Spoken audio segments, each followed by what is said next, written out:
तो अब ये क्वेश्चन 5.2 है, radius of planet A is half the radius of B. तो ये बात को पहले लिख लेते हैं, ठीक है, क्योंकि देखो क्वेश्चन ना समझने की वजह से हम प्रॉब्लम सॉल्व नहीं कर पाते, क्योंकि मैथमेटिक्स का जो प्रॉब्लम होता है लगभग यहाँ का जो सिलेबस है 10वीं तक का, उसमें जो फॉर्मूला है डायरेक्टली उसी पर क्वेश्चन होता है, तो हमको करने में थोड़ा आसानी होती है, जल्दी समझ में आता है। लेकिन साइंस का वहीं पर क्वेश्चन होता है तो थोड़ा दिक्कत आता है ना। तो कह रहा है radius of planet A is half the radius of B.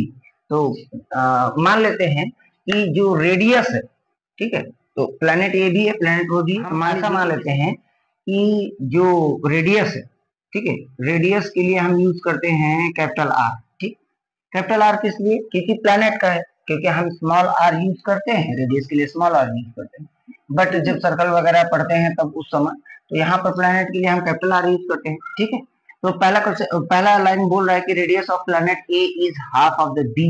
इसके अकॉर्डिंग, यानी कि फर्स्ट जो केस है हमारा उसके अकॉर्डिंग अगर चलेंगे तो ये जो प्लैनेट ए है उसका रेडियस हम मान लेते हैं कि आर ए। ठीक है, आर ए मतलब ये बता रहा है कि radius of planet A, radius of planet A. अब कह रहा है कि ये जो रेडियस है वो हाफ ऑफ प्लैनेट बी, माने कि उसके रेडियस का आधा है, हाफ रेडियस ऑफ बी, है ना। जैसे अगर मैं कहूंगा कि 10 जो है 5 का ट्वाइस है, यानी कि 10 इज इक्वल टू 2 इंटू 5, इसका यही मतलब हुआ। उसी तरीके से यह भी बात है कि नहीं। तो अब जो है इस चीज को चाहो आप तो दूसरे तरीके से अरेंज करो, तो इस तरीके से अगर रखते हैं हम तो काफी स्क्वायर करने में, डिवाइड करने में बहुत बच्चों को प्रॉब्लम होती है। तो इसके लिए क्या करते हैं हम कि इसको रीअरेंज कर लेते हैं। रीअरेंज में क्या करते हैं कि radius of planet B is equal to radius of planet A. ठीक, ये हमारे पास हो गया एक डेटा। दूसरा केस पढ़ते हैं, if the mass of A is M A. अब यहाँ पर मास ऑफ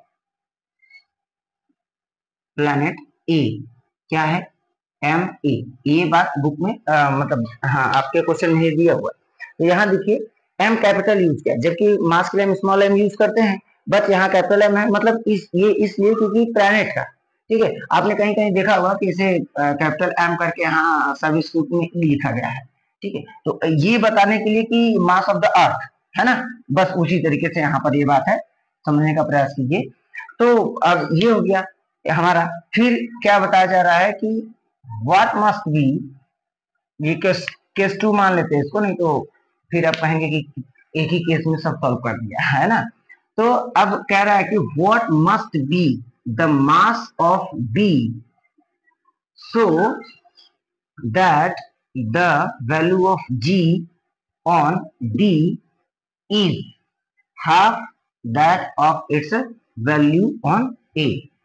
अब जी लाइन में ही थोड़ा दिक्कत है। देखिए क्या दिक्कत है, कह रहे what must be the mass of B, माने अब हम मान लेते हैं ऐसा, लेट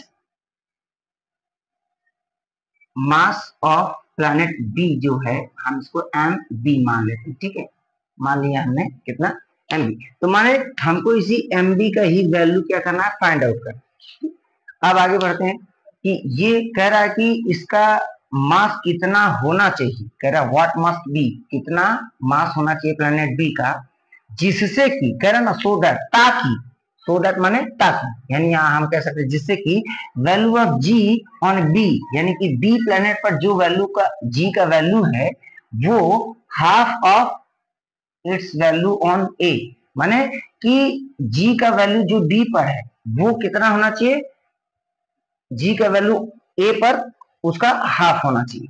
माने कैसे, ये हो जाएगा हमारा थर्ड केस, समझ लीजिए। तो इस हिसाब से देखेंगे तो जी यानी gravity on B is equals to half of gravity on A, correct. अब इसी को भी अरेंज कर लीजिए, यानी G A is equals to क्या हो जाएगा, 2 जी और यहाँ पर बी। ठीक, ये डेटा आपको समझ में आया। ठीक, अब इसके आगे चलते हैं। अब वी नो, देखिए वी नो क्या पता है आपको, हमें मालूम है कि gravity is equals to G capital M upon R square. ये क्या है, कि किसी भी प्लेनेट पर अगर हमको जी का वैल्यू फाइंड आउट करना है तो यानी ग्रेविटी मेजर करना, जैसे अभी पृथ्वी का ग्रेविटी इतना होता है, मून का इतना है, तो मून हालांकि प्लेनेट नहीं है, और मार्स पर इतना है, ज्यादा है, कम है, ये सारी चीजें हम पढ़ते हैं। तो अब इस फॉर्मूले के अनुसार हम पहले फॉर ए, मतलब कि gravity for a, for a, for a हम वैल्यू पुट करेंगे, तो ये जी जो हो जाएगा क्या हो जाएगा, जी ए, और कैपिटल जी, ये इसको तो आप जानते हैं ये क्या है, कांस्टेंट है, ये जो है कांस्टेंट है हर एक प्लैनेट पर या हर एक सेलेस्टियल बॉडी पर, वो जी कांस्टेंट है। अब एम जो है, एम जो हमारा हो गया ये एम ए, और आर जो हो जाएगा वो आर ए का स्क्वायर, ध्यान दीजिएगा। ठीक है, ये हमारा फर्स्ट केस। ठीक, अब दूसरी केस की बात करते हैं यहीं पे, फॉर बी, फॉर बी, तो similarly G B is equal to G M, हमने बी कंसीडर किया था, यहाँ पर G B upon R B square. ठीक, ये हो गया हमारा इक्वेशन नंबर 2। ठीक है, अब जो है from A and A upon G B कर लेते हैं, या फिर जी बी अपॉन जी ए, दोनों केस में से कोई भी केस करेंगे तो हमें मतलब आंसर मिल जाएगा। तो चलिए, तो जी ए और जी बी, तो लिखेंगे यहाँ पर from equation first and second. ठीक है, तो जी ए अपॉन जी बी इक्वल, ये लाइन ऑफ डिवीजन है आपको। ठीक है, तो हम पहले से यहाँ पर लाइन ऑफ डिवीजन अगर करना चाहें तो कर सकते हैं, कोई दिक्कत की बात नहीं है। देखिए, चलिए कर लेते हैं। अब जी ए लाइन ऑफ डिवीजन के ऊपर है, मतलब इसका जो वैल्यू रखना है हमको यहाँ पर ऊपर रखना है, G M A upon R square, sorry capital R है तो आर ए का स्क्वायर, और नीचे लिखेंगे G M B upon R B का स्क्वायर। ठीक, बट यहाँ ध्यान दीजिए कि इसमें थोड़ा आपको कंफ्यूजन भी हो सकता है कि नहीं, यहाँ पे आप साथ से डाउट होता है। तो मैं क्या बोल रहा हूँ, जैसे अब देखिए जी ए अपॉन जी बी, इसका मतलब क्या हो सकता है कि जी ए डिवाइड बाई जी बी, ऐसा होता है। ठीक है, ये बात समझ में आ रही, इसका मतलब इसको हम ऐसे ही रहने देते हैं, लेकिन इसको हम ऐसा लिख सकते हैं कैसा, कि G M A upon R A square divide by इतना, माने डिवीजन का सिंबल लेकर, है ना, तो मैं वैसे लिखता हूं ताकि आपको आसानी हो समझने। ठीक ठीक, तो यहाँ पे हम लिखते हैं G M A upon R A square divide by G M B upon R A, sorry R B square. ठीक है, हमने ये लिख लिया। अब बेसिक जो हम फ्रैक्शंस को पढ़ते हैं एग्जैक्टली वही हमको करना है, क्या, equal G M A upon R A square multiplied by, division multiply करना होगा तो ये ऊपर जाएगा, आर बी स्क्वायर अपॉन